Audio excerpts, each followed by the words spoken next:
సినిమాల పరంగా చూసుకుంటే గురువుగారు 'రాజమౌళి' గారి సినిమాలు అనంటే చాలామంది థియేటర్స్ అయితే ఫిల్ అయిపోతాయి చెప్పుకోవచ్చు. కానీ ఆయనతో చేసిన ప్రతి హీరో కూడా ఏంటంటే తర్వాత ఏదో ఒక సినిమా అనేది ఫ్లాప్ అవుతుంది. రీసెంట్‌గా మనం 'దేవర' మూవీ చూసుకుంటే అంటే అంత టాక్ అయితే రాలేదు గానీ కొంతవరకైతే జనాలు చూడగలిగారు. కానీ ఇప్పుడు 'త్రిబుల్ ఆర్' తర్వాత ఏదైతే 'ఎన్టీఆర్' గారు కానియండి, ఇప్పుడు మన 'రామ్ చరణ్' గారు కూడా వస్తున్నారు 'గేమ్ చేంజర్‌తో.' ఇప్పుడు ఆయన సినిమా ఫ్లాప్ అయ్యే ఛాన్స్ ఉందా? సినిమాల గురించి నాకంత పెద్దగా తెలీదు. ఓకే. కాకపోతే సినిమాల గురించి జనరల్ విషయాలు చెప్తాను. హ్మ్. సినిమాలు అనేవని మాయామయ జగం అన్నమాట. ఓకే. ఉన్నది లేనట్టు, లేనిది ఉన్నట్టు చూపించటమే సినిమాలు. హుహుహుహు. ఆ రకమైన ప్రక్రియలో ఏం జరిగిందంటే, రాజమౌళి గారి సినిమాలంతా రాహు ప్రభావంతో నడుస్తూ ఉంటాయి. ఓకే. వీఎఫ్ఎక్స్ ఎఫెక్ట్స్ ఎక్కువ. ఎక్కడెక్కడ ఉన్నవాళ్ళు ఎక్కువ. హ్మ్. అటువంటి ప్రభావం నడుస్తూ ఉంటుంది. 'ఆర్ఆర్ఆర్' సినిమానే తీసుకుంటే, అదెప్పుడు సినిమా? Pre independent cinema. అవును. ప్రీ ఇండిపెండెన్స్ స్వాతంత్రం రాకముందు రైలు కమ్ రోడ్ బ్రిడ్జ్‌లున్నాయా? రైలు వ్యాగన్‌లో ఆయిల్ ట్రాన్స్‌పోర్ట్ చేసే పరిస్థితి ఉందా? హుహు. 4 పక్కల గ్రిల్స్ ఉన్న రైలు కమ్ రోడ్ బ్రిడ్జ్ పక్క నుంచి ఒక వ్యాగన్ పక్కకు పడిపోద్దా? హుహు. అందులో తీసుకెళ్ళే oil crude oil. Crude oil నీడలో పెడితే మండదు. హ్మ్. స్లడ్జ్ ఫార్మ్ అవుతది. ఓకే. కానీ మంటలొచ్చాయా? ఆ హ్మ్. మంటలొచ్చే సమయానికి ఒకే అమ్మాయి ఒకే బోట్‌లో ఉన్నదా? హుహుహు. అంతవరకు ఎవరో తెలియని ఇద్దరు హీరోలు చెయ్యి ఆయన జాపితే, చెయ్యి ఈయన జాపితే ఇద్దరు కలిపి ఒక తాడు సమయానికి దొరికి కిందకి దూకుతారా? వాళ్ళంతా ఇద్దరు దూకి ఒక అమ్మాయిని రక్షించడానికి ఇద్దరు దూకాల్సిన అవసరం ఉందా? హ్మ్. ఇలాంటియన్నీ ఎవరైనా చూస్తారా? లేదు. కానీ అయన్నీ చాలా చక్కగా ఆయన చిత్రీకరించి అందరిని మెప్పించి పంపించాడు. హుహుహుహు. ఈ సినిమాల విషయంలో చూసుకుంటే ఇన్‌స్పైరింగ్ అండ్ పెర్స్పైరింగ్ అని 2 విషయాలుంటాయన్నమాట. హ్మ్. ఒకటేంటంటే ఇన్‌స్పైరింగ్ ఆయన సినిమా బావుంటుంది. ఈయన బాగా చేస్తాడు అని ఇన్‌స్పైర్ అయ్యి ముందెళ్తారు. వచ్చి థియేటర్‌లోంచి వచ్చేప్పుడు ఈ సినిమాలో ఇతను బాగా చేశాడు. ఈ పోర్షన్ బావుంది. ఈ పాట బావుంది అనుకుంటా వస్తారనమాట. హ్మ్. ఇన్‌స్పైరింగ్ యాస్పెక్ట్స్ ఎక్కువుంటే సినిమాలకు ఓపెనింగ్స్ ఎక్కువుంటాయి. పెర్స్పైరింగ్ ఉంటే తర్వాత రిపీట్ అవుతాయన్నమాట. ఈ 2 లేనప్పుడు ఇట్లానే ఉంటది. హ్మ్. ఈ సినిమాల్ని ఇప్పుడందరూ star heroes, star producers, star directors హుహుహు. ఉన్నారు గదా! వీరి కాంబినేషన్‌లో సినిమాలు తీసుకునేప్పుడు ఏం చేయాలంటే వాళ్ళ జన్మజాతకం అట్లా నడుస్తుంది. హ్మ్. వారికి దశలేమో నడుస్తున్నాయి. అవన్నీ చూసుకోవాలనమాట. ఓకే. సినిమా రంగంలో ఖ్యాతి రావాలి, పేరు గావాలంటే ముందు సినిమా రంగం ప్రవేశం జరగాలంటే కావాల్సిన అనుగ్రహించే గ్రహాలు 2 శుక్రుడు, చంద్రుడు. హ్మ్. ఈ 2 గ్రహాల అనుకూలత తప్పనిసరిగా ఉండాలి. వీటితో పాటు బుధగ్రహం అనుకూలం ఉంటే డైరెక్టర్‌లవుతారు. హ్మ్. చంద్రగ్రహం అనుకూలం ఉంటే రైటర్స్ అవుతారు. శని గ్రహం అనుకూలం ఉంటే డాన్సర్స్ అవుతారు. కుజగ్రహం కూడా కలిసిందంటే ఫైటర్స్ అవుతారు. ఓకే. ఇన్ని రకాల కాంబినేషన్స్ ఉంటాయి.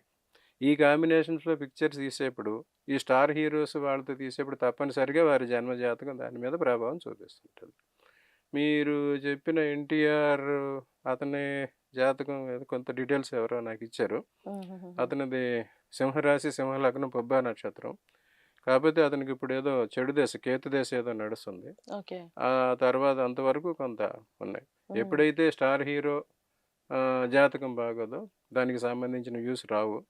అట్లాగే మిగతా వారి విషయాల్లో కూడా వారి జన్మ జాతకం, వారి జన్మ దశలు ఏ రకంగా ఉన్నాయో చూసుకుంటే హ్మ్. దాన్ని బట్టి మనం ఏం జరుగుద్దో చెప్పొచ్చు.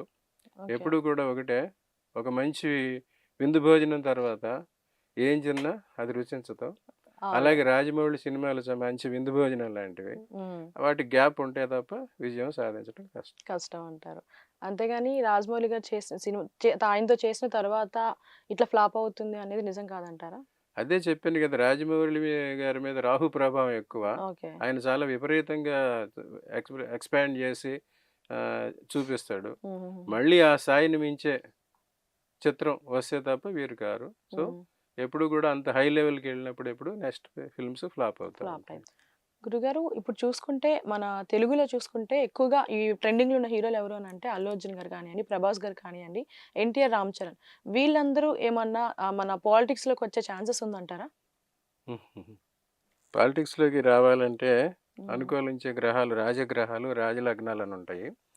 కర్కాటకం, సింహం, వృషభం, తుల, హ్మ్. మకరం. ఈ హ్మ్. లగ్నాల్లో జన్మించిన వారికి రాజకీయాల్లోకి వచ్చే అవకాశం ఉంటుంది. ఈ మీరు అడిగిన విధానంలో చూస్తే 'రామ్ చరణ్' నాకున్న ఇన్ఫర్మేషన్ ప్రకారం 'రామ్ చరణ్‌ది' మిథున లగ్నం, హుహు. వృషభ రాశి, రోహిణి నక్షత్రం. ఆయనకి పాలిటిక్స్‌లోకి వచ్చే అవకాశం అంత లేదు. ఓకే. వీరికి సినిమా రంగంలోనే అదృష్టం ఎక్కువున్నది. ఎందుకంటే ఏకాదశి స్థానం లాభస్థానం అంటారనమాట. హుహుహు. ఆ స్థానంలో ఈయనకి రవి, బుధ, శుక్ర గ్రహాలు 3 ఉన్నాయి. అందువల్ల ఈయనకి సినిమా రంగంలోనే ఎక్కువ అవకాశాలు, మంచి అవకాశాలు. ఖ్యాతి వచ్చే హ్మ్. అవకాశం ఉంది. అల్లు అర్జున్ అన్నారు మీరు. హ్మ్. అల్లు అర్జున్‌ది కూడా మిథున లగ్నమే. అతనికేమో మకర రాశి అయింది. హ్మ్. మకర రాశి ధనిష్ట నక్షత్రం అయింది. ఇందాక చెప్పాను.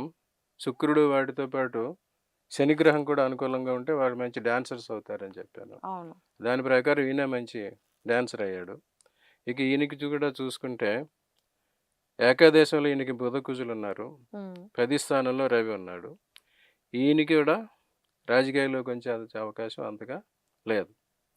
ఇక తర్వాత చూస్తే ప్రభాస్ అన్నారు. హ్మ్. ప్రభాస్‌దొచ్చి ధనుర్లగ్నం అయింది. వృశ్చిక రాశి. హ్మ్. విశాఖ నక్షత్రం 4 పాదం. ఈయనకి ఈయనకున్న అడ్వాంటేజ్ ఏంటంటే ఈయనకి ఏకాదశంలో 3 గ్రహాలున్నాయి లాభస్థానంలో. 9, 10, 11 స్థానాలు భాగ్యస్థానం, రాజ్యస్థానం, లాభస్థానం అంటారనమాట. 9 హ్మ్. అంటే పూర్వపుణ్య స్థానం. మన పూర్వీకులు ఇచ్చే సంపద, పుణ్యం దానిలో ఉంటుంది. 10వ స్థానం అంటే మనం ఏ వృత్తి, ఉద్యోగం, వ్యాపారం చేసి అనేది ఉంటుంది. వాటి వల్ల ఏమి లాభం వస్తదనేది 11వ స్థానం. ఓకే. ఈ 9, 10, 11 స్థానాలకి ఆయనకి సి సింహము, కన్య, తుల అయినయి. హుహుహుహు. ఈ సింహరాశికి సంబంధించిన అధిపతి అయిన సూర్యుడు, కన్యా రాశిపతి అయిన బుధుడు, తులారాశి శుక్రుడు ముగ్గురు కలిసి 11లోనే ఉన్నారు. ఓకే. అందుకు ఆయన చలనచిత్ర రంగంలో ఇంటర్నేషనల్ ఖ్యాతి సంపాదించడం జరిగింది. హుహుహుహు. ఆయనకి రాజకీయాల్లోకి వచ్చే అవకాశం లేదు. లేదు. హుహుహు. ఇక జూనియర్ ఎన్టీఆర్ చూస్తే ఆయనది సింహరాశి, సింహలగ్నం, పుబ్బా నక్షత్రం. హుహు. ప్రస్తుతం అతనికి సప్తమంలో శని అష్టమం వైపు ఉన్నాడు. అందుకోసం ఆయనకి మొన్న రిలీజ్ అయిన సినిమా అంతగా సక్సెస్ కాలేదు. అవును. ఆ తర్వాత వచ్చే సినిమాల్లో ఆయనకి ప్రస్తుతం కూడా రాహుదశ మొదలైంది 23 నుంచి. ఆ రాహుదశలో మొత్తం 18 సంవత్సరాలు ఉంటుంది. హుహు. అది ఒక్కొక్క 6, 6 సంవత్సరాలు ఒక్కో స్పెల్‌గా ఉంటుందన్నమాట. ఓకే. ఫస్ట్ 6 ఇయర్స్ కొంచెం ఇబ్బందులుంటాయి. నెక్స్ట్ 6 ఇయర్స్ నుంచి ఆయనకి డెవలప్‌మెంట్ ఉంటుంది. ఓకే. ఈయన లగ్నం ప్రకారం ఇతనికి ఏదో ఒక దశలో రాజకీయాల్లోకి వచ్చే అవకాశం ఉన్నది. ఉండొచ్చు. ఓకే. ఫ్యూచర్‌లో ఏం జరుగుద్దో చెప్పలేము. తర్వాత చూద్దాం. చూద్దాం. రాజకీయాల్లోకి వస్తారు. హ్మ్. కానీ ఏ లెవెల్‌కి వెళ్తారనేది మాత్రం హ్మ్. ఇప్పుడే చెప్పలేం. అంతే. అర్జున్ అన్నారు మీరు. హ్మ్. అల్లు అర్జున్‌ది కూడా మిథున లగ్నమే. అతనికేమో మకర రాశి అయింది. హ్మ్. మకర రాశి ధనిష్ట నక్షత్రం అయింది. ఇందాక చెప్పాను. శుక్రుడు వాటితో పాటు శని గ్రహం కూడా అనుకూలంగా ఉంటే వాళ్ళు మంచి డాన్సర్స్ అవుతారని చెప్పాను. అవును. దాని ప్రకారం ఈయన మంచి డాన్సర్ అయ్యాడు. ఇక ఈయనకి కూడా చూసుకుంటే ఏకాదశంలో ఈయనకి బుధ కుజులున్నారు. హ్మ్. 10 స్థానంలో రవి ఉన్నాడు. ఈయనకి కూడా రాజకీయాల్లోకి వచ్చే అవకాశం అంతగా లేదు. ఇక తర్వాత చూస్తే ప్రభాస్ అన్నారు. హ్మ్. ప్రభాస్‌దొచ్చి ధనుర్లగ్నం అయింది. వృశ్చిక రాశి. హ్మ్. విశాఖ నక్షత్రం 4 పాదం. ఈయనకి ఈయనకున్న అడ్వాంటేజ్ ఏంటంటే ఈయనకి ఏకాదశంలో 3 గ్రహాలున్నాయి లాభస్థానంలో. 9, 10, 11 స్థానాలు భాగ్యస్థానం, రాజ్యస్థానం, లాభస్థానం అంటారనమాట. 9 హ్మ్. అంటే పూర్వపుణ్య స్థానం. మన పూర్వీకులు ఇచ్చే సంపద, పుణ్యం దానిలో ఉంటుంది. 10వ స్థానం అంటే మనం ఏ వృత్తి, ఉద్యోగం, వ్యాపారం చేసి అనేది ఉంటుంది. వాటి వల్ల ఏమి లాభం వస్తదనేది 11వ స్థానం. ఓకే. ఈ 9, 10, 11 స్థానాలకి ఆయనకి సి సింహము, కన్య, తుల అయినయి. హుహుహుహు. ఈ సింహరాశికి సంబంధించిన అధిపతి అయిన సూర్యుడు, కన్యా రాశిపతి అయిన బుధుడు, తులారాశి శుక్రుడు ముగ్గురు కలిసి 11లోనే ఉన్నారు. ఓకే. అందుకు ఆయన చలనచిత్ర రంగంలో ఇంటర్నేషనల్ ఖ్యాతి సంపాదించడం జరిగింది. హుహుహుహు. ఆయనకి రాజకీయాల్లోకి వచ్చే అవకాశం లేదు. లేదు. హుహుహు. ఇక జూనియర్ ఎన్టీఆర్ చూస్తే ఆయనది సింహరాశి, సింహలగ్నం, పుబ్బా నక్షత్రం. హుహు. ప్రస్తుతం అతనికి సప్తమంలో శని అష్టమం వైపు ఉన్నాడు. అందుకోసం ఆయనకి మొన్న రిలీజ్ అయిన సినిమా అంతగా సక్సెస్ కాలేదు. అవును.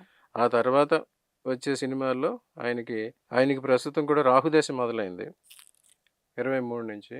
ఆ రాహుదశలో మొత్తం 18 సంవత్సరాలు ఉంటుంది. హుహు. అది ఒక్కొక్క 6, 6 సంవత్సరాలు ఒక్కో స్పెల్‌గా ఉంటుందన్నమాట. ఓకే. ఫస్ట్ 6 ఇయర్స్ కొంచెం ఇబ్బందులుంటాయి. నెక్స్ట్ 6 ఇయర్స్ నుంచి ఆయనకి డెవలప్‌మెంట్ ఉంటుంది. ఓకే. ఈయన లగ్నం ప్రకారం ఇతనికి ఏదో ఒక దశలో రాజకీయాల్లోకి వచ్చే అవకాశం ఉన్నది. ఉండొచ్చు. ఓకే. ఫ్యూచర్‌లో ఏం జరుగుద్దో చెప్పలేము. తర్వాత చూద్దాం. చూద్దాం. రాజకీయాల్లోకి వస్తారు. హ్మ్. కానీ ఏ లెవెల్‌కి వెళ్తారనేది మాత్రం హ్మ్. ఇప్పుడే చెప్పలేం.